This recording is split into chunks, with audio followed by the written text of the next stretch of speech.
Meow.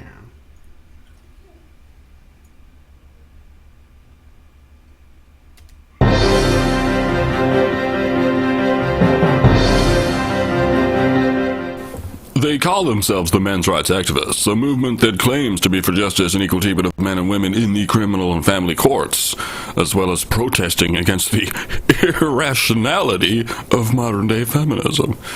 In recent years, they've started to gain the attention of the mainstream media, claiming that society at large hasn't paid enough attention to men's issues. Citing alarming data like men being 4 times more likely to commit suicide, 25% less likely to graduate college due to clear bias in the education system, and just as likely of being victims of domestic violence at the hands of their partners. Tonight in the studio, we're joined by the Badger, a public representative of the so-called men's rights movement, who would help us clarify some myths and misunderstandings surrounding this movement. As well as this, show regular Dr. Veina, who is a specialist in gender issues with a PhD in gender studies from the University of Gender-Rutherford. So, Badger, we start with you. Why do you hate women? Well, what? I can sympathize with the idea of men being oppressed because of their race, but don't you think you already took things a little too far? All right, welcome to Honey Badger Radio. What number is this? Holy crap. 74. The road to the red pill. Thank you. I'm your host, Brian Martinez, and I'm joined by Mike, Anna Cherry, and Hannah Wallen. Since Allison and Karen are currently on their way to do the premiere of the Red Pill with the Cassy J's documentary, I will be hosting the show today in their stead. So, what we're going to be talking about is a couple things. With the release of the Red Pill, it would seem to me that this is a milestone in terms of what could potentially be fair coverage of the men's rights movement in any form of media. And considering that Cassy J is an award-winning documentarian, maybe this will be just what we need. I am optimistic and ever hopeful that this may be the case. But what I wanted to do this week with the release of the film coming out tomorrow is reflect back on the way the media has covered the men's rights movement in the past. So I have this PowerPoint for you guys. I know you love PowerPoints. And first, before I start this, I have to give a very, very, very hearty thanks to Dr. O, who compiled all of this incredible information and studies regarding media coverage of the MRM. So for my co-panelists who are here, if there is something that you want to stop and talk about, just sort of chime in and I will, take a pause in the reading to discuss it. So, let us begin. Is the media biased for or against the men's rights issues? Background. Many anti-feminists and single-issue or broad strokes men's rights activists consider the mainstream media to be biased against their causes. Coverage of issues predominantly affecting men are often carried out from a pro-feminist angle or derided altogether. As such, Alison Tiemann of the Honey Badger Brigade would like a systematic assessment of mainstream media articles related to men's rights activists and men's issues. Question: is the mainstream media biased against men's issues? Well, the methods. Mainstream news sites in the UK, US, and Canada were interrogated for news articles on men's rights related issues. This review mainstream news sources. Tabloid journalism and middle market news sources will be excluded. The websites for the media sources listed below were searched for the phrase men's rights, or MRA, using the Google Advanced application. Mainstream media sources that were searched in the UK: BBC News, The Guardian, Observer, The Telegraph, The Times, GQ UK, and Vice UK. In the US, CNN, The Guardian, The Huffington Post, The New York Times, The Washington Post, Time Magazine, and GQ. And Canada with The National Post and The Globe and Mail. Identified articles were screened and categorized as either positive, negative, feminist thesis, or neutral by one reviewer. And that one reviewer is Dr. O. Results and discussion. Let's move on. A systematic review of mainstream media articles was carried out to assess bias in coverage related to men's rights activists and men's issues. We performed advanced Google searches with keywords men's rights and MRA in non-tabloid media sources to identify relevant articles. Using only hits from the first page of the Google search results, we identified 111 relevant articles in 16 media outlets discussing events or topics related to men's issues and the men's rights movement. 39 articles from the UK, 55 from the US, and 17 articles from Canada. A total of 52 articles were classified as negative with regards to portrayal or support of men's issues or the men's movement. A total of 20 were classed as positive, and 21 were considered to have provided neutral coverage. Some articles appeared to present a balanced appraisal of the men's movement, but were judged to uphold a feminist bias. For instance, the BBC coverage of the men's rights movement by Reggie Yates portrays Josh O'Brien's reasonable arguments as extreme arguments. Similarly, in a Huffington Post article, Jess Phillips offers an insincere apology for her flippancy at the prospect of discussing men's issues in the UK Parliament on International Men's Day. Such articles, 18 in total, have been categorized as bias with a feminist thesis. To clarify, that means that they were either sort of reinterpreted through the feminist lens, or it is as written, bias with a feminist thesis. So let's look a little bit closer at some of these. UK. On the BBC and BBC News websites, 8 articles were shortened for review, one of which 3 were found to be irrelevant. Of the 5 remaining articles, 3 were considered neutral and 2 were classed as feminist thesis. None of the relevant identified articles showed a negative bias towards men's issues or the men's rights movement. Of note, 2 of the 3 neutral articles were published in 2004 and the third in 2013. The feminist bias articles were published in 2012 and 2016. On the Guardian UK website, 5 relevant articles were identified in the search, 4 of which were considered neutral and 1 negative. 3 of the identified articles were related to fathers' rights, 2 of which were published in 2003. In the article categorized as negative, a clear effort was made to present Fathers for Justice as a potential terrorist group without proper analysis of their plight or specific demands. By the way, we met Fathers for Justice guys at the ICMI, if I remember correctly. Is that right? Does anybody... I'm pretty sure there were some of those guys there. Yeah, we did. Mm-hmm. Okay. And like there's nothing wrong with those guys. They just want to see their society change so that fathers, have access to their kids. It's not very terroristic. You just want to see parenting become an even thing again, and kids have access to both parents.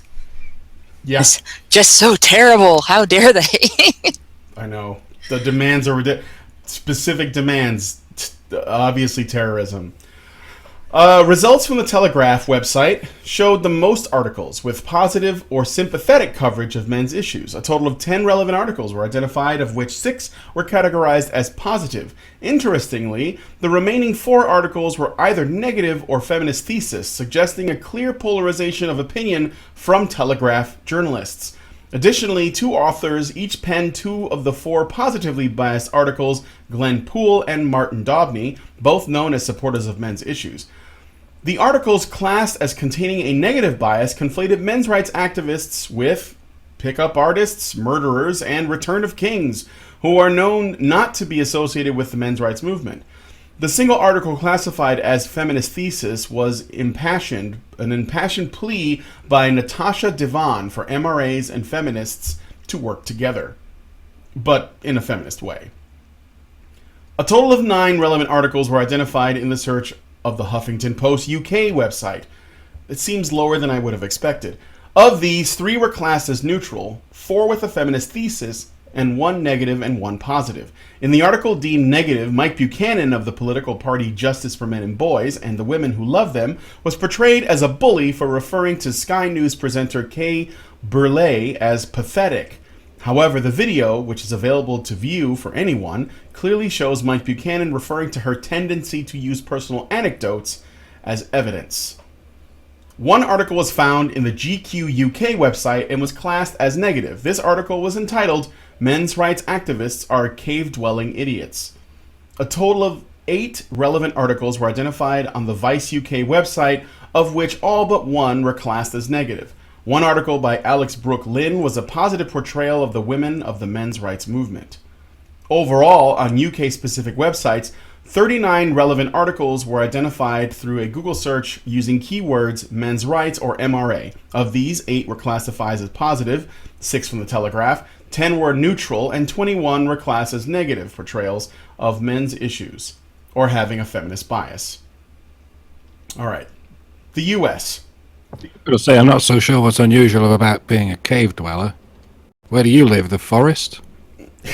I live in an artificial cave. That's true. We all live in artificial caves. That's what rooms are. It's stone and stuff, isn't it?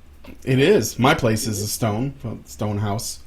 And it's worth lots. It's over 100 years old as well. Does that make it a cave? I guess so. And Hannah, did you want to say anything about... That makes it outdated, right? It's an antique cave. Yes, that's right. It's a vintage cave. That's the word we use now, is vintage. Antique. With the world's oldest Wi-Fi. You have to love, though, that's the attack that they have. Where you live validates or invalidates what you say. What I find the most interesting about it is it's the GQ article. And the GQ magazine is usually a men's magazine. So this is more like probably like men shaming men kind of a situation. Well, it's actually worse. It's a little worse than that, from what I remember of GQ, and I doubt they've changed. And this was right around the Elliot Rodger situation where they were talking shit about men's rights activists, and about how misogynists are just everywhere. And then you just scroll just a little lower below that article to links to their other articles, and they talk about women dressing in a better way than other women, and which female bodies are better than other bodies, and all this just standard what would be considered misogynist, anti-woman, Cosmo, unrealistic body type shit. Mm-hmm. And I wish I actually had a screenshot somewhere, and I might still have it. And it's quite ironic and sad that they tried to do this front of how progressive they are. But if you look at a lot of their articles, feminists would have a big issue with them. So it's trying to cover their misogynist tracks. Well, and I want to remind everybody that GQ is the magazine that Jeff Charlotte writes for. And he is the writer who made contact with a pedophile at the men's rights conference in 2014. Oh, yeah. The Men's Issues Conference in 2014. And then blindsided a bunch of the honey badgers with this guy. And just blindsided him, too, to my understanding. Mm-hmm. And, just like a kid picking ants out of 2 different colonies to put them together to watch them fight, honestly.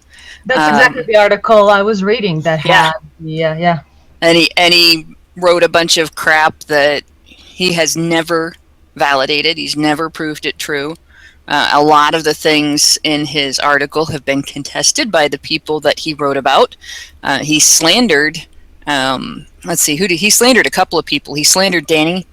He slandered Sage. He slandered just about everybody but me, and I'm the only one that looked like I was recording our conversation. So he didn't write about me because he knew I would have evidence against him if he lied. Mm-hmm. Everybody else he wrote about and lied about. Flat out lied about things that he claimed people said to him and he claimed people did. With the idea that, if somebody couldn't prove that he was lying, that people would believe his lie. And he's been asked to prove the things that he's written. He's been asked, because he recorded, or at least he said he was recording, a lot of people, he's been asked to produce the recordings. He never has. Yeah.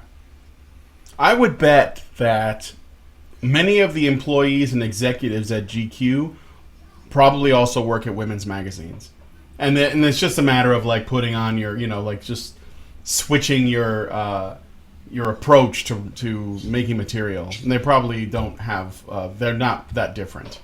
And they probably Well, you have a got lot two of things crossover. probably going on there. Yeah. You got they're trying to use a magazine that's directed at men to manipulate men's attitudes and what they can get men to do and things like that.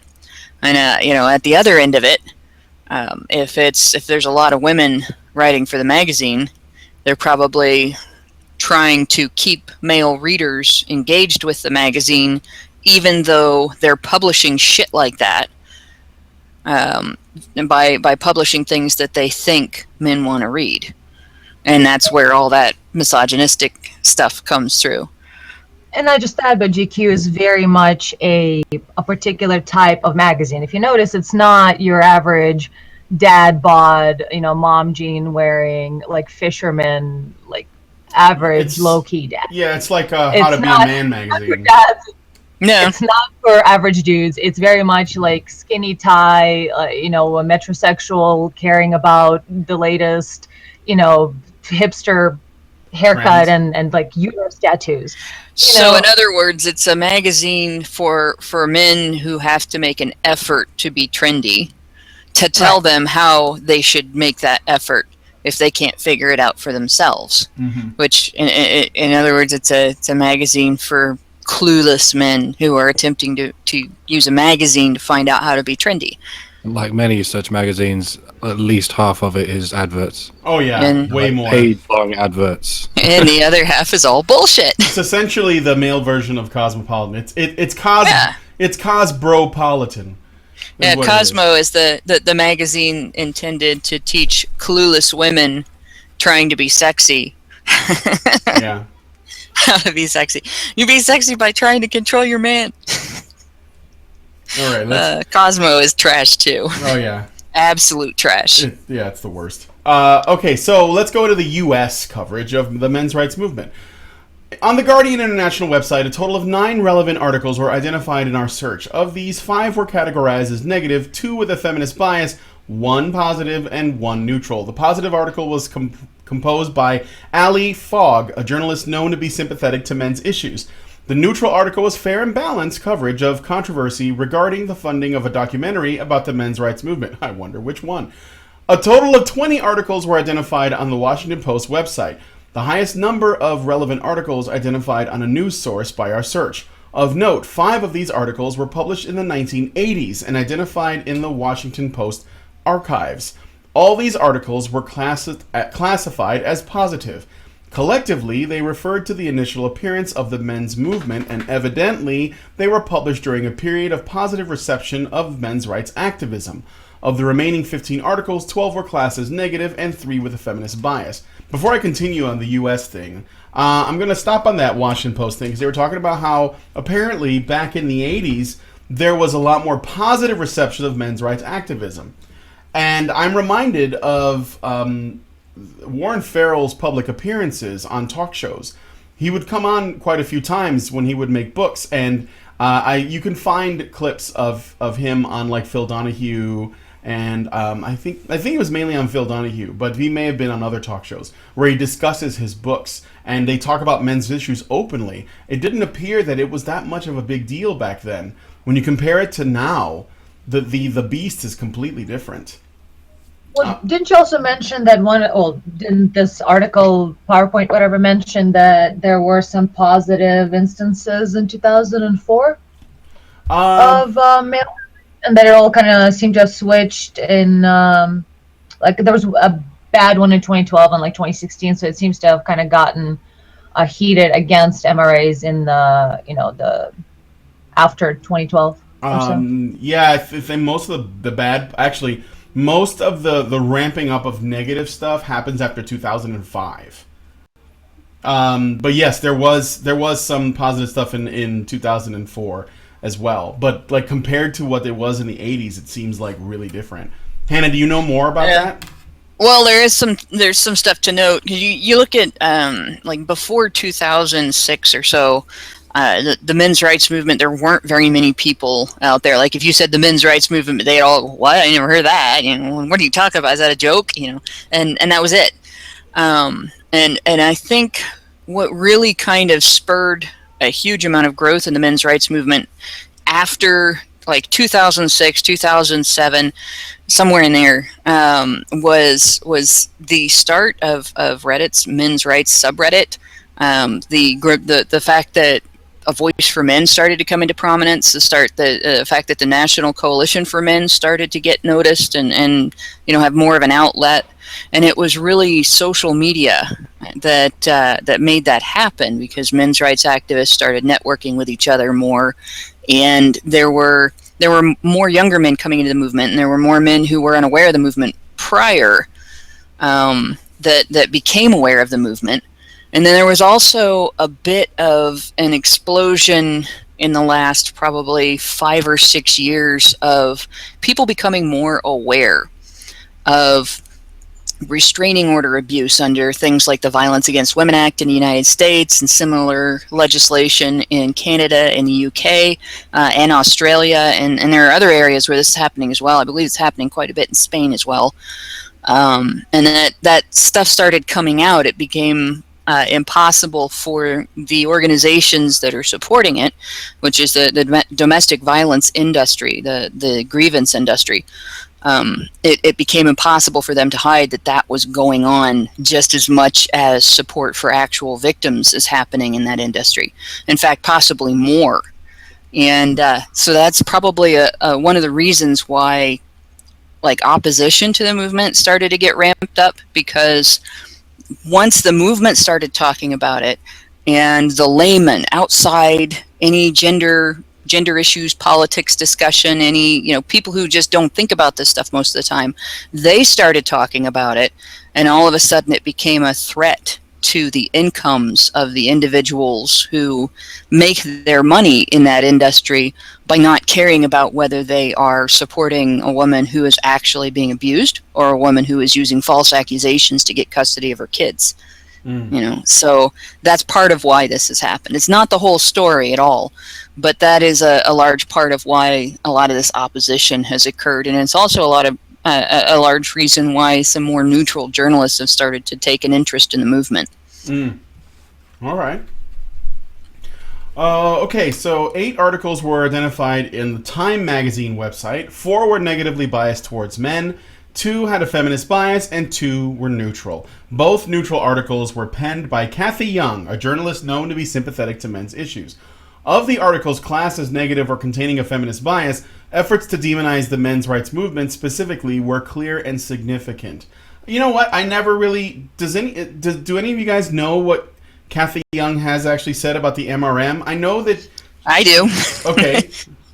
Actually, our name kind of comes from an article I wrote in response to an article in which what she basically did was say that the men's rights movement's issues, our stated grievances, are legitimate and valid and very important, and how dare we articulate those, and how dare we get angry that they're not being addressed.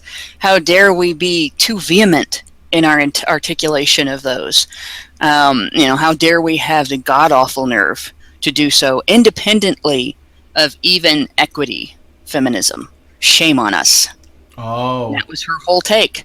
And then she took a huge swipe at A Voice for Men and really made vague demonizing statements towards A Voice for Men without backing any of it with any evidence.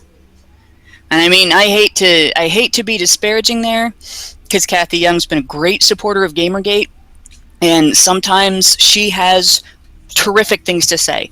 She can be really, really on point when it comes to the fact that boys are mistreated in education. She can be as on point as Christina Hoff Sommers can with a lot of those issues, but she's still got that gynocentric attitude toward gender issues discussion, where it's a woman's prerogative to define gender issues, and how dare the men start defining their issues for themselves without women's permission. And I think that's a bit of a problem. You know, like that wouldn't lead me, and even Christina Hoff Sommers has a little bit of that. It wouldn't lead me to discount everything they say at all. In fact, I very highly value their contributions to the movement. I wish sometimes that they would give credit when they repeat things that Warren Farrell said, but it's great that they're getting the message out there. And I think part of the reason that women are needed in the movement is when Warren Farrell says it, everybody's like, oh, yeah, no, whatever. And then when a woman says it, everybody's like, oh, hey, I never thought of that. That's important. And it shouldn't be that way, but because it is, we've got to make those statements. But, you know, and I'll include myself in this, you got to watch all of us for that in-group bias. You got to watch all of us for that gynocentrism, because it's going to be there, you know. And there's also going to be political perspectives. I'm a right-leaning libertarian, and on some issues a left-leaning libertarian. And that's going to color my perspective. Christina Hoff Sommers is a die-hard conservative. That's going to color her perspective. And Kathy Young, I believe, is a liberal, and that's going to color her perspective. And so as much as it's easy to put us all on a pedestal, got to remember that just because we're smart enough to see through a lot of feminism's shit doesn't mean that we're superhuman. And that includes the big names like Christina Hoff Sommers and Kathy Young. Right, Kathy? All right. There's a callback to Reggie. Right, Kathy? Right, Kathy. All right. On CNN, on the Clinton News Network, 7 relevant articles were identified, one of which was classed as neutral. No identified articles on the CNN website were classed as positive, whereas the remaining 6 articles were negative or feminist biased. 2 identified articles referred to the Elliot Rodger killings. In one identified article categorized as negative was coverage of the Elliot Rodger killings. His actions were said to echo the sentiments of the men's rights movement. Another article, classified as having a feminist bias, discussed how the Elliot Rodger case had stimulated the feminist-inspired Twitter hashtag #YesAllWomen. Okay, moving on. 8 relevant articles were identified on the New York Times website. Similar to the Washington Post, 3 of the identified articles can be considered separately.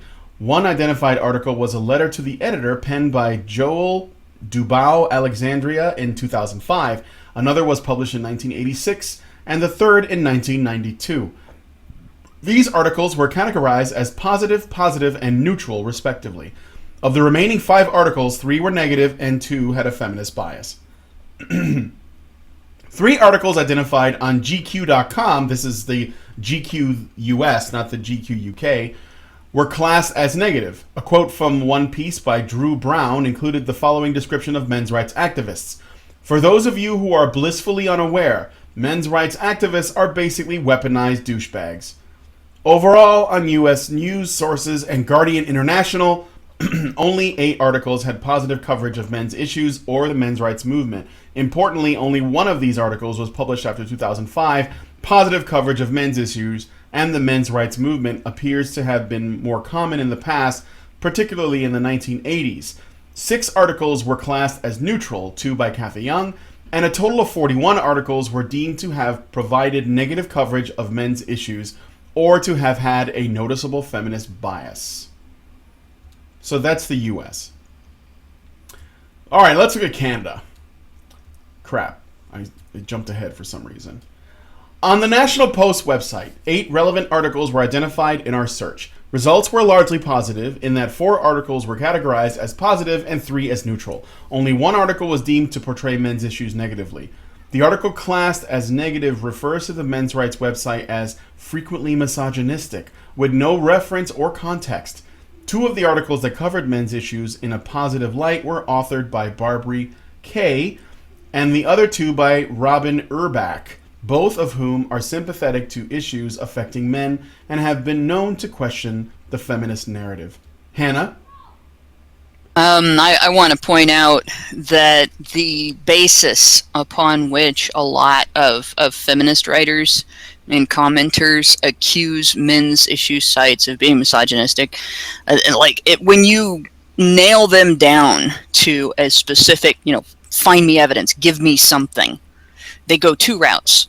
One of them is they cite any or all criticism of behavior that's dysfunctional that women can get away with. Basically, the fact that women aren't stopped from victimizing men via dysfunctional behavior in the same way that men are stopped by law from victimizing women or penalized if they do victimize women via dysfunctional behavior. They treat that as misogynistic.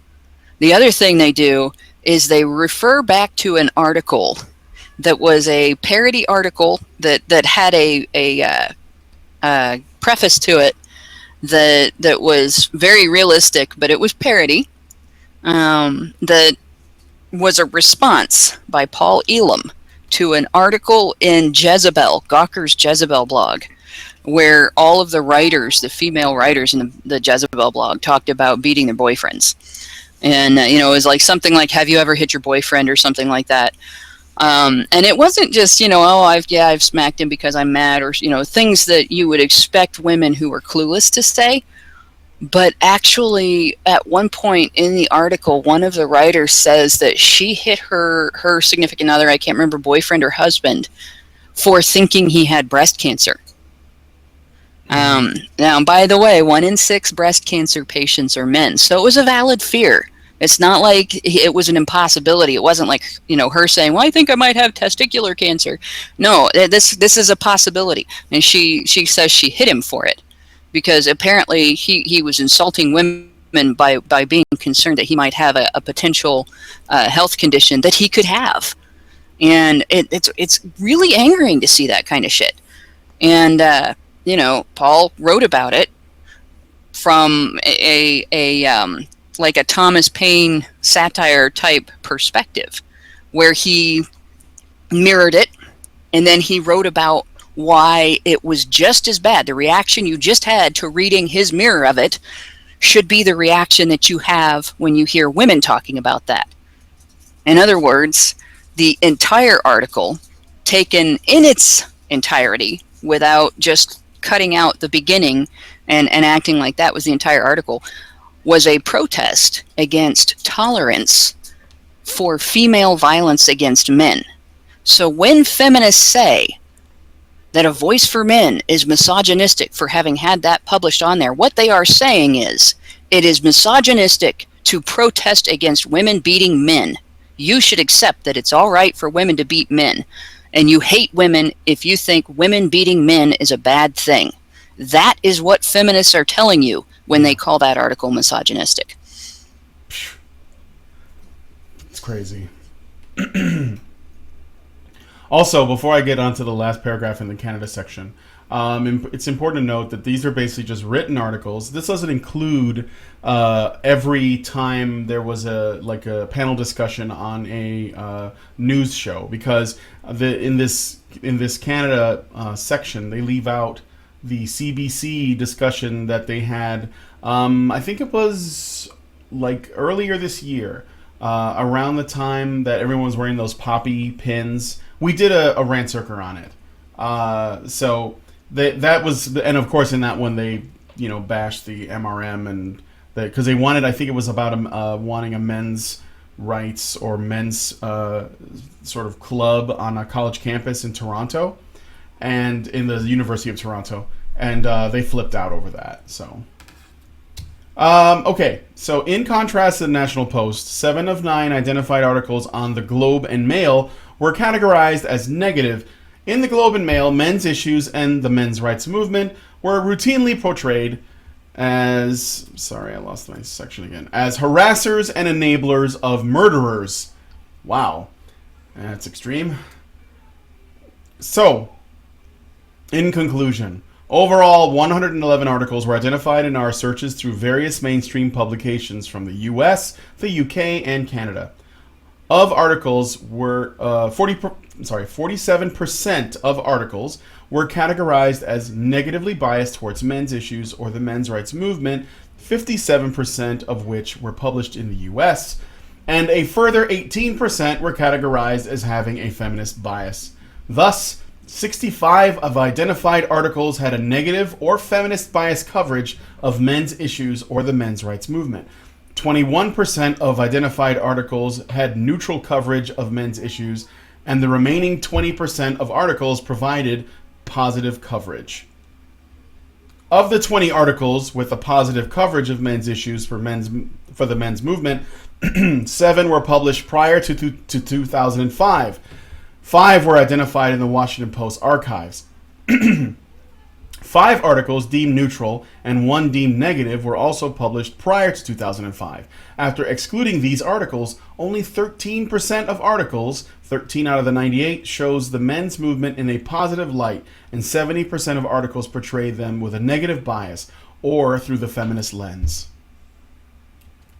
Another important distinction to make is with regards to news sources. Only the Telegraph in the UK and the National Post in Canada routinely publish articles on men's issues with a supportive angle. Vice UK appears to make a distinct effort to publish negatively biased articles on men's issues. No articles published in Vice UK were neutral, however. One long-form piece by Alex Brooke Lynn provided positive coverage of the honey badgers. Thus, in recent years, 2 in 3 articles published in mainstream national news sources, excluding tabloid covering topics relating to men's issues or the men's rights movement in particular, have done so in a negative way or with a strong ideological feminist bias.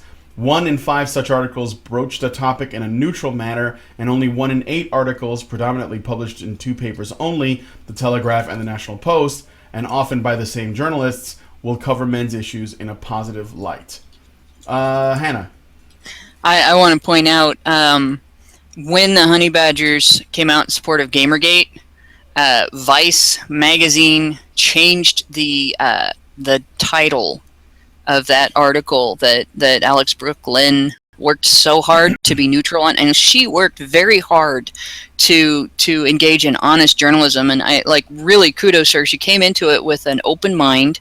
And you could tell she was struggling with some things that, she had a little bit of cognitive dissonance going on there, and she was struggling very hard to take a neutral look at us and what was going on at the conference and who the men's rights movement is and everything.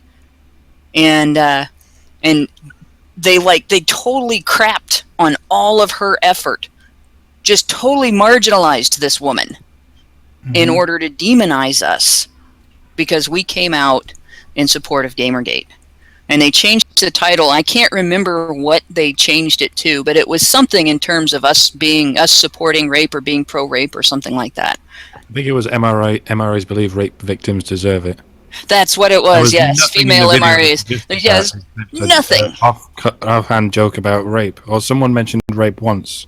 They even did a subtitle for it. Yeah. But yeah, you're right. It was female MRAs think rape victims deserve it. And that wasn't her original title, and she was very, very good about, she had criticisms and she had an interest, and she was very good at being neutral and being thorough in her coverage of us. She took a lot of heat for that. And like I said, they totally marginalized this excellent female journalist just to demonize us for coming out in support of Gamergate. What a shame. And I hope you guys change the title back, or you're not going to get any monetization for that title. You can tell how much I care about monetization. I can't actually say it. YouTube monetization is becoming a joke. Yeah. So that's the basically that's the study, and you can see that Dr. O he put a lot of work in to get all this information, and I want to thank him again. He even made graphs. So you can see basically this is, and I mean this isn't a surprise. Like the MRM has always been, often misrepresented, dismissed, or outright attacked in the media. And of course, those of you guys who are watching that haven't really been involved with the MRM, but maybe you were involved with Gamergate, you know what that's like. So yes, I think you're right. It should be an article on the site. I'll put one together. Yeah, as long as it's just submitted as an article, I'll make sure it gets everything it needs, and we'll put it up. Everybody should be able to see this and go back and reread it and reference it and everything. Yeah, and there's a ton of references. He leaves me many links to basically all of the articles that he went through to get all this info, so we can look at it. Such articles with headlines such as "Militant fathers will risk jail over rights to see their children." This is UK News, The Guardian. Fathers for Justice activists accused of defacing Queen's portrait. Stalkers face restraining orders even if cleared in court. What's so funny about a men's rights debate? This is The Telegraph. Welcome to the Red Pill, the angry men's group that knows what women want. Wow. So yeah, you could see how this is. I mean, I remember, speaking of Gamergate, I remember some of the really hilarious articles that people were writing about them, basically treating them in the same way they treated the MRM, which is why I think in many ways the MRM were some of the early adopters of Gamergate. Like they were kind of on board with it because they were starting to see the same sort of treatment. I remember the article, somebody wrote like an op-ed entitled "My Date with a Gamergate Supporter" or something like that. Or maybe it was "My Date with a Men's Rights Activist." I can't tell. It was one of those. It doesn't really matter. They could just write the same piece and then just change the title. And it was a ridiculous article. It was laughable. So I think it was "My Date with an MRA." I think I remember that. Yeah, "My Date with an MRA." Yeah, and by the end of it, he's trying to rape her or something. Yeah, and I think it turned out to be that they were talking about somebody who was not actually an MRA but a pickup artist or something like that. Yeah. But no, one of the things I wanted to point out was that prior to Gamergate, because Gamergate had a specific set of issues that were discussed and everything, the social justice invasion into gaming, both video gaming and tabletop roleplay gaming, was under discussion for a couple of years, actually, in the men's rights movement. So that was another reason why MRAs took an interest in Gamergate, because when all of the stuff came out about the publications and the corruption in the industry and the corruption in the contests and everything, the tournaments and so on, that stuff just sort of all snowballed in with, because a lot of it revolved around social justice.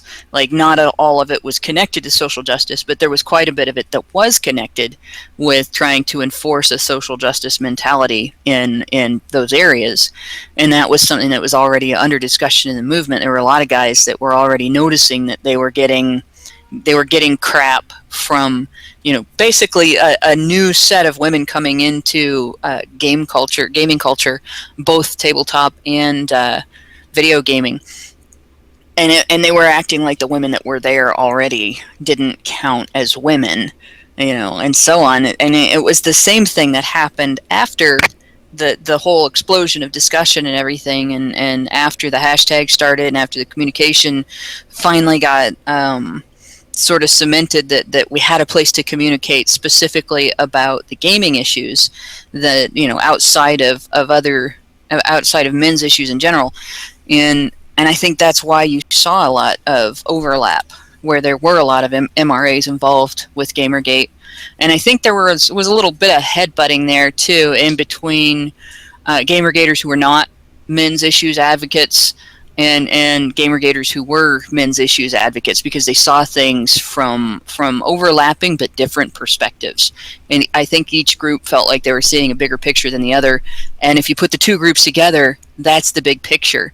And I think in hindsight, there were a lot of things that each of the two groups where they overlapped, the parts that didn't overlap were things that the other could have benefited from acknowledging and understanding more of. But it was really kind of great to see the two groups come together. But that is one of the big reasons why men's issues advocates sort of took an interest in Gamergate, is because it was already under discussion in the movement. Mm-hmm. All right, well, that makes a lot of sense. Does anyone else have any thoughts on the the study that I put up? Any sort of feedback or things that we maybe could also bring to light? I was thinking we move on and talk about the positive parts about that have come, at least more recently. If we're down. Hannah? I'm down. Okay. I'm good with that. I think All right. I think we've done a lot of discussion about the bias that we faced in the past. Yeah, I agree. But I think that that's turning around. And we've brought this up on some shows before, but think of it this way. And I don't pretend to be the person who knows all about this because I'm really new to this myself, in my opinion. But I remember a time where even just talking about being an MRA, at least in the more recent years, not going back to the 80s when men actually did sit around and tried to like figure out what it meant to be a man and sort of dismantle the feminist myths. I mean, they were really working on it, and Warren Farrell was a big part of that.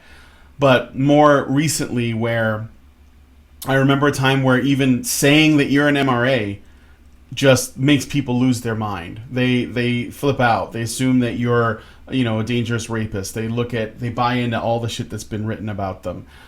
They think that you just want to beat up women or chain them to the stove in the kitchen or whatever. And it was basically a non-starter. Like, you could just try to talk about stuff and people would just not want to listen.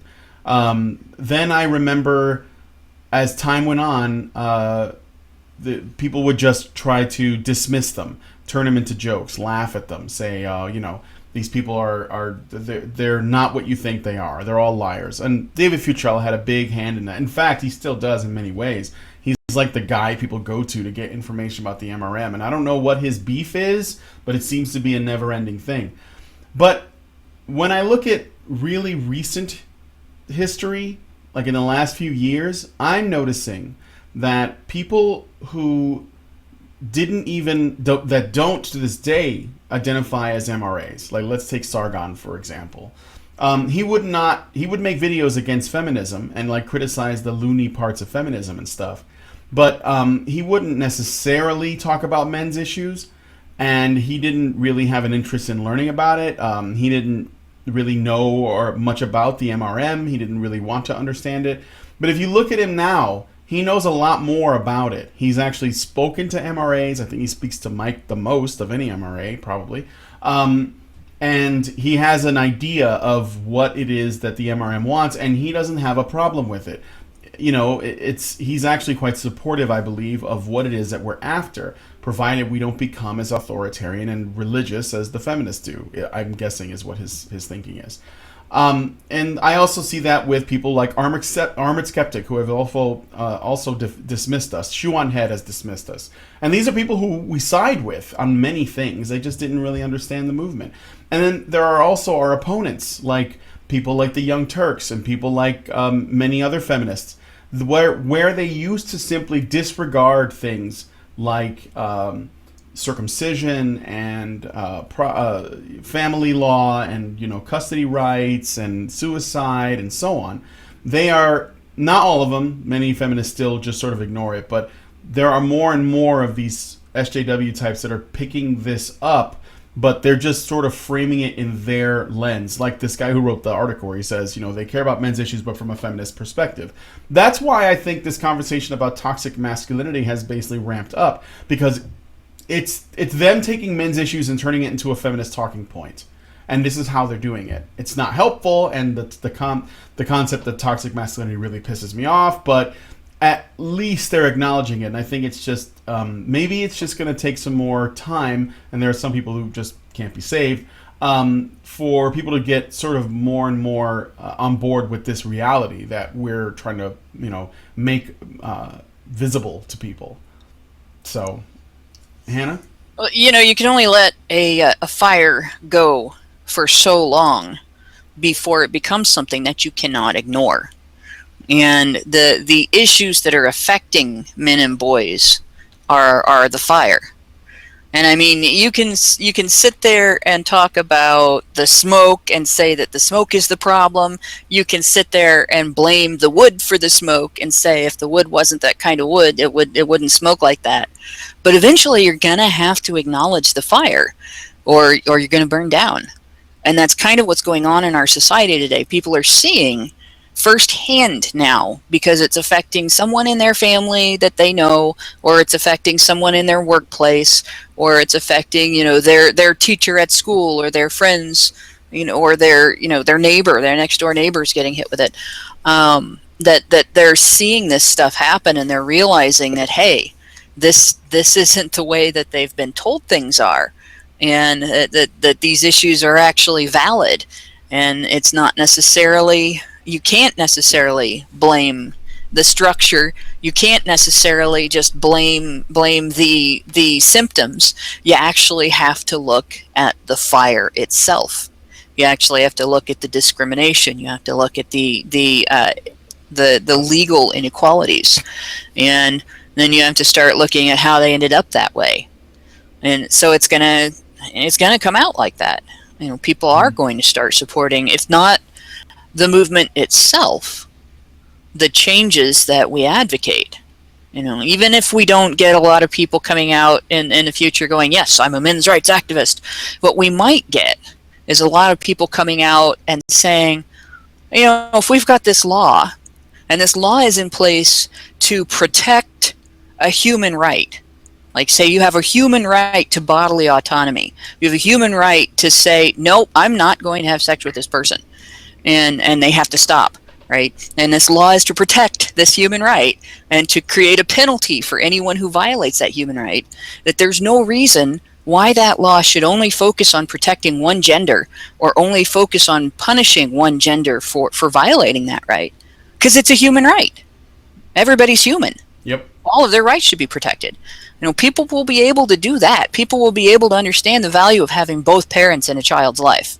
And it won't necessarily for everybody be about the damage it does to a parent when the person they care about most in the world, their child, is ripped away from them and they lose that connection. They won't necessarily care as much about that as they care about the effect on the child. When the person that child trusts and depends on and looks up to and cares about is ripped away from the child, and how much that hurts the child, that's going to be the angle I think a lot of people look at this from and say, well, you can't do that. You can't do that to a kid just because the parent in question is male. You wouldn't do that because the parent in question is female. Why would you do it because the parent in question is male? Mm-hmm. So I think that's where it's gonna end up becoming something that feminists can't control. They're not going to be able to control this forever, because people are going to see the effects and they're going to want to do something about it. And they're not going to want to be told, well, men are bad, you can't help them. Yeah. Yeah, and I think that's where we're going. You saw how, so going to Cassy J's The Red Pill documentary, I refreshed my memory by watching a few of her videos. And some interviews that she's had. Like, she had one with us. She had one with Sargon. She had one with Paul, I believe. And then there was a video that Paul made that responded to Sargon. And this is just another example of what I'm talking about. In an interview Sargon of Akkad had with Cassy J, he sort of threw out this, and this was obviously since then his mind has changed a great deal. So this is not me bashing on Sargon, of course. He threw out this line, he threw this throwaway line that basically said MRAs, they don't seem to accomplish anything. And Paul made a very, very respectful video responding to Sargon, explaining all of the things that they have done, because Paul assumes that Sargon just isn't aware of these things. And part of it has to do with the massive media bias. When people accomplish something, people obviously only learn about it either through word of mouth or because the media has shared this information. And only people within the MRM and the people who, that are close to those people will know about the various accomplishments. And also the failings, the things that the MRAs have tried to do and could not succeed at because of, at least in the case of feminist interference, like Earl Silverman. Earl Silverman. So, he made that, and then I saw the response that Paul Elam made to Sargon, and then there was also again interviews with Cassy J, and then there was a really great video that Cassy J made towards the end it was actually at the end of the fundraiser where she explained the story of how feminists approached her. This is for you guys that don't know. Feminists approached her early on and said, "We will fund your film top to bottom, all the way. But you have to give us the right to go in and essentially be involved with the production, the editing, and arrangement of the documentary. So essentially, you got to let us tell the story." And Cassy J said, no, she doesn't want anyone to be involved with that process because she didn't want the feminists to put their bias in there. And now it's important to point out that Cassy J was a feminist when she started this film. So this isn't her like doing this because she has a problem with feminists.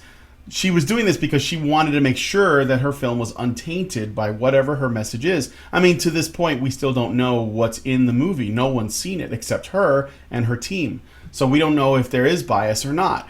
But I have reason to believe or suspect that it's at least a fair assessment, if not favorable towards the MRAs. And that all really depends on how the people in the interviews present themselves and what Cassy J's personal feelings are, which I think she does express in the film. So the feminists came to her and they said, "We'll give you money to film this thing. Don't worry about it. Don't fundraise it. We'll take care of it. But we want to be involved with making it." And she said, no thanks. I'm going to do this on my own. And there was a point there where she almost quit because she did not have nearly enough money. I think she had barely 40 or 30 or 40% of what she needed.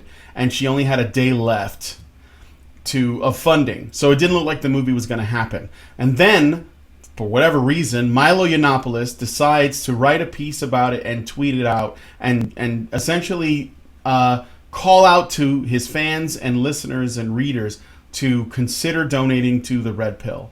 And Milo is not an MRA. He's a diehard conservative. He probably has problems with MRA. So it wasn't because he has a bias towards them. It was probably more so to take the piss out of the feminists, but who knows? I don't want to assume anything.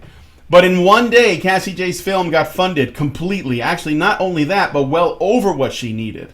And she was able to make the movie. So we have Milo to thank for that in many ways. And of course, she has a couple of really big donors that made the film happen. So you see this is, in a way, it's like it's an example of the shift that's happening. Whether people are doing this because of their anti-feminism, where they just want to stand in the way of feminists, and they think that, MRAs picking up ground is a way to do it, or if they genuinely believe in men's issues, or some blend of both, you are seeing a paradigm shift, or at least the beginnings of one. And I hope that the Red Pill is not, obviously, I hope it's a success, but I also hope it's not the last of its kind. And also, it's worth pointing out that in Cassy J's video about this whole funding story, the feminists that she spoke to also recommended Dave Futrell as the ultimate resource on understanding the men's rights movement. And David Futrell is actually the person who wrote a hit piece about Cassy J, making a great many assumptions and accusations towards her and her motivations. They accused her of being an MRA, of being funded by MRAs, of them being behind the Red Pill, and so on. But the fact is, Cassy J didn't have any special interest groups involved with making the movie. In fact, if most of the people who donated to the Red Pill post Milo's tweet are to be considered, most of them probably aren't MRAs, but they also probably aren't fans of feminists. So that's probably more so where it comes from. Or maybe they were just big advocates of free speech and they wanted to hear what she had to say, which is also a very highly likely. So anyway, I'm really hopeful. Those are my thoughts about Cassy J's journey to the Red Pill, and why I'm excited to see this movie. Hopefully we'll have a screening at Edmonton so I can go.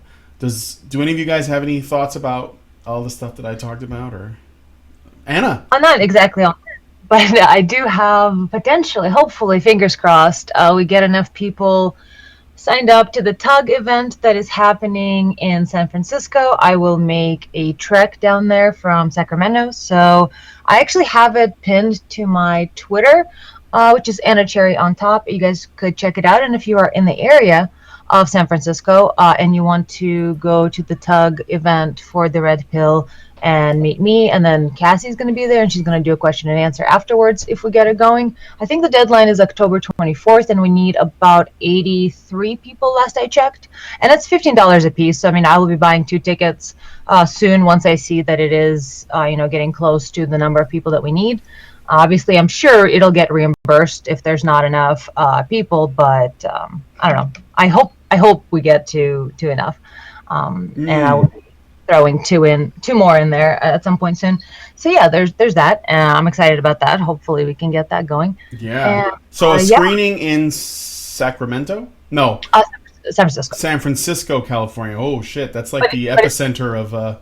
Anyway. I believe Cassy is based in San Francisco as well, and that's why she'll be at that event. I see.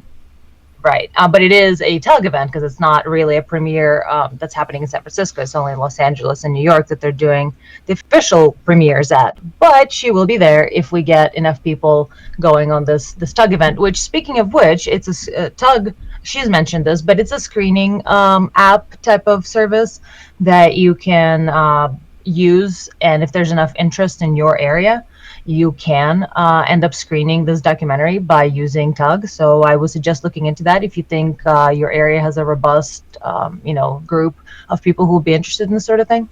And on top of that, I actually, with the help of my patrons, one of the first things that I did after starting Patreon, it was not that maybe a month or so before Red Pill came out, and the first thing I did with my Patreon money was back that documentary. So I believe I might be in the credits there somewhere because I got the $100 tier. So All yeah, right. Yeah. Awesome. there. So Okay. So yeah, where there is the reason why, for those of you guys who are just now joining us or don't know, I mentioned this in the beginning. The reason why Karen and Allison are not here is because they are going. They're either in New York or on their way to New York this moment, and they're going because the premiere is tomorrow. So I think they should be in New York already, but they're not.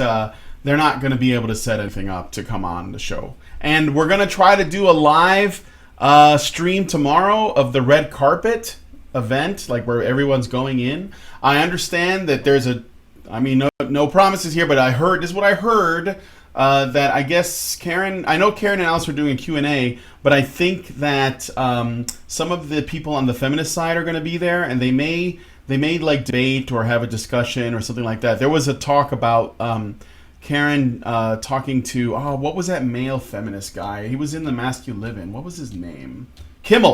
Michael Kimmel. So they may have a little verbal melee, and hopefully we can get some of that going. I'd like to see that. But we'll definitely do a live thing tomorrow. Allison and I are gonna try and work it out after the fireside chat, so probably tomorrow night. Does anyone else? And then the other world premiere is in Los Angeles. I don't know if it's at the same time or what, but they're doing a New York, LA thing, and then after that there'll be some screenings in various places. So I'll be going to Edmonton for one. All right. Well, if no one else has any thoughts about all that we've talked about, I guess I can just end the show. We've gone for about an hour, and that's a nice sweet spot in terms of length. Nobody? Okay. Oh, I'm going to be in LA, by the way, at the LA screening. When is that? But yeah, when are you going? That's a week after. It's a week tomorrow. Okay, so Karen and Allison tomorrow. I'll see if I can do something, but it's just me. I turn up and stand in the corner and drink. I'm going to go to every country in the world and stand in the corner and drink. And I'm going to do it in the US of A. In every corner? In the City of Angels. What? In every corner of every country in the world. Yes. And lose my religion. All right, so that you heard it from us, and that's basically it. We're gonna see how this goes. Thank you guys. If you guys have any thoughts about all the data I put out there, I'll give all this info to Hannah, and she'll probably put it in an article so you guys can look at it. But just this is where we are. I think that we may start to see a shift. Maybe I'm being optimistic. Let me know. Do you think I'm being a little too optimistic? Do you think it's too early? Or do you think that there is definitely something happening here, and what it is ain't exactly obvious. Well, I'd like to jump in on that actually, real Yeah. quick, based on watching some of the recent "quote unquote" YouTube drama. Oh, You yeah. know, I don't know if you guys know about like Tim. Philly D or whatever, but he was, pretty much a middle of the road, progressive, not progressive, but just liberal, progressive person in general. Not a progressive liberal, but a generally progressive person, and fairly on the liberal side, and all good. And I would have pegged him as someone to kind of steer maybe closer to feminism, just because it's a more acceptable PC kind of thing, and that's what he does. He has an advertiser-friendly show, etc.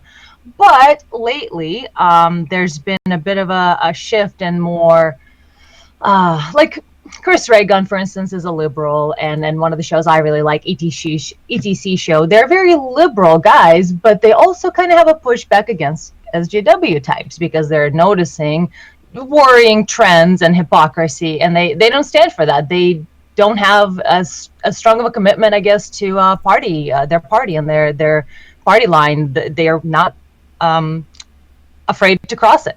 Yeah. And so I've been noticing a little here, a little there, small, nods to Gamergate, especially with Tugs, the show that ETC does. And then most recently, Philly D had a bit of a spat with Lacey Green. And what happened was she reported a much smaller YouTube channel for using her photo in a thumbnail, even though most of Lacey Green's videos use other people's photos in the thumbnail. But she went on this Twitter tirade how it's like, you need to learn to law. And it was really embarrassing. And Philly made a video about it. And she replied with that he's a drama queen and an alt-right person. Now, that was pretty brilliant in the worst possible way for her, because over and over, you have these people that are middle of the road. They're kind of leaning towards a liberal, therefore feminist side, and they want to be good people. They want to be nice guys, and they're doing all of that. And then they just face a little too much bullshit from the radical feminism, from the SJWs, and they're kind of overplaying their hand. And specifically with Lacey is kind of, I think it reached escape velocity at this point. And with Red Pill documentary of us basically hammering away at feminism and at taking men's rights seriously and men's issues and looking at them and kind of battling that social stigma on one hand as badgers and others on the internet, and on the other hand we have people that are more middle of the road or liberal leaning that are starting to just get sick of the SJW bullshit, and that is coming together to the point where I think I've been saying this for about a year now probably, but I've been seeing gradually how feminists have been overplaying their hand over and over and over, and they've just been making their movement more and more laughable and more extreme, and it's so obvious to many more people now. And I think they're really at the end of being taken seriously or being taken as a something they need to listen to above everyone else. Their moral high ground is slipping away, and it's beautiful and brilliant, and I love it, and I'm very happy. I think what's happening is that with these more, and I know it is brilliant.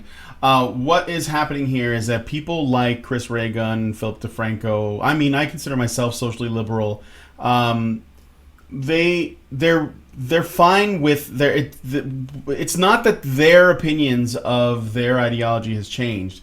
It's rather that feminism, as you're saying, it's overplaying its hand. It's basically becoming illiberal and authoritarian, and it's excluding people, and it's judging people based on sex, and it's judging them based on race and sexual orientation. It's not taking up what is commonly known as a classically liberal live and let live. Unless you're going to hurt me or people that I know or others, then we don't have a problem, whatever it is that you believe. When you're fighting against authoritarian ideologues on another side of a spectrum that may be like, let's say they use religion to enforce or push their beliefs on you or harm other people, no matter what religion it might be, then it is a liberal stance to want to fight against it because those people are becoming, authoritarian. And so you need to nip that shit in the bud. Feminists are turning into that. If not, I know that Hannah knows more about this than me, but I think this is what's happening. And if you can actually do this thing, Thunderfoot put this link out, and I don't know if you can still get to it, but it's a live tracker of subs for any YouTube channel. And it tracks subs that are coming and going in real time. And if you go to Lacey Green, she has been dropping in subs steadily. It's like a slope. It just goes down, down, down, down, down, down, down. Like every minute, she'll lose a few subs. She used to have, I don't know, I think she used to have like 2 million subs or something like that. And yesterday morning or the day before, I looked and she had 1,500,000. She lost 500,000 subs in like 2 days. She's still losing subs. Now, this isn't going to hurt Lacey Green that much because this is from the Lacey Green YouTube channel, not her new channel, what MTV News, where she does her Brawless show. So it's not like it's going to hurt her that much. However, it is worth pointing out the amount. It's not just people like Philip DeFranco and Chris Raygun that are tired of people like her. As you can see, she's lost 500,000 subs and counting. So you have a lot of people who are just like so tired of this. Well, I was using them more as somebody who has a large following and is kind of an influencer. Yeah. Yeah. Well, what's kind of happened with Lacey Green is interesting for a couple of reasons. And first of all, you're sort of seeing the fact that you can only make a career out of combining gish galloping with whining for so long before people get tired of you. And I mean, people, if you whine about something and you make your whining sound really valid and really important to do something about, and you're young and you're cute and damselly looking, right? You can get people's attention for a while. You can get people to pay attention to what you are saying and want to do something about it. But if you keep going on and on and on about it, and you keep pushing at people and basically using it as a thing to beat people over the head with, it goes from being something that people are going to care about helping you with and fixing to people going, God, will you shut up already? And that's one of the things that's going to happen with Lacey Green. It's what happened immediately with Anita Sarkeesian, because she didn't do as good of a job as Lacey Green of disguising her rank bullshit as valid ideas, and she didn't present them as fast. But this is, and I think what we're going to see here, the other aspect of this is that authoritarian social micromanagement and narcissism kind of go hand in hand. And so when somebody like Lacey or somebody like Anita, when these girls get challenged, they're going to act like this. They're going to freak out. Liana K. Freaked out the other day because she got criticized in a Honey Badger podcast. I don't think she noticed that I also did a video. And I don't really care if she noticed that I also did a video, but she definitely, she had, from one person told me, a 4-hour meltdown on her Twitter. What? On her Twitter profile over this, where she just kept going on and on about it. And it wasn't like she won't engage the people that are criticizing her in conversation. She just freaks out over it. This is a consistent thing with feminists. And out of all the three of them, she's probably the closest to seeming reasonable. Oh, you're talking about Liana K? Yeah, Liana K. Oh, yeah. And she did that. She did that. Still did that. She still freaked out. Yeah. I kind of did. I didn't expect it to be that bad. Guys, I had no idea what was going on. I suddenly, oh my God. And I was like, oh my God, what did the Badgers do? Doge, funny, you bastard. And I mean, yeah, we get criticized all the time, and we talk about it, and we argue back and forth, and we say, hey, this is what we think, this is why we think it, this is why we disagree with your criticism, or, okay, maybe we should reconsider this or that, or no, we didn't mean it that way, we meant it this way, but how dare you talk about us that way is not something that's functional. It's definitely feminine. If there's a toxic femininity, that's part of it. But it's an aspect of narcissism as well, and it's one that, like I said, it goes hand in hand with authoritarian social micromanagement, and authoritarian social micromanagement goes hand in hand with feminism. And part of the reason for that, and that's the other thing that's coming out because of commentators like Lacey Green is the fact, and I consider this indisputable, if you go through and actually trace feminism's history, and you trace the writing, and you trace the statements that have been made, and you look at the laws that have been advocated, and the changes in policy that have been advocated, mainstream establishment feminism is informed by radical feminism. It is like radical feminism is the idea machine. Mainstream establishment feminism is the watered down version that gets presented to the public. And then academic feminism and third wave feminism is that useful idiot grassroots that tries to be the shield against criticism of that mainstream. Lacey's kind of in that mainstream. And even though she's not in the lobbying end of it, she's definitely in the advocacy end of it, and it is quite definitely informed by radical feminism. So there's not really a line between radical and mainstream feminism, and the illusion of there being a line is getting blurred more and more, and eventually that illusion will just be erased by people like Lacey Green. So yeah, she's bleeding subs. I'm gonna have to look her. I'm gonna look up her numbers right quick. Let's see how Lacey Green is doing. Real time. What is I think it? it's also pertinent to mention that a lot of it kind of came on the heels of Hillary's campaign completely shooting themselves in the foot with the whole Pepe thing, and the fact that there's been the whole alt-right, because we so obviously watched the Pepe alt-right be an exaggerated overreaction to something insignificant, and so we know it's bullshit, and then to see other people basically run with it, it's like, wow, you're really dumb, aren't you? They're just painting idiot on their forehead by doing that. It's kind of like the lemming thing, even though the irony of it is lemmings don't do that. Lemmings don't actually. There are no mass suicides in lemmings. That is not true. So it's kind of a self-fulfilling lemming theory. People who repeat the lemming theory are the lemmings. So yeah. This woman cannot distinguish between a genuine threat and a troll. Please put her in charge of foreign policy. God. Yeah. It's a little too hard to find right now. But if you guys can find it, I recommend you check it out. I want to see where she's at. Last time I looked, she was at 1.5 million. So, with that, I think we are going to wrap it up. I think that this is a really great stopping point, and we went 1 hour and 20 minutes, which is perfect. And I'm happy, and Allison will be proud.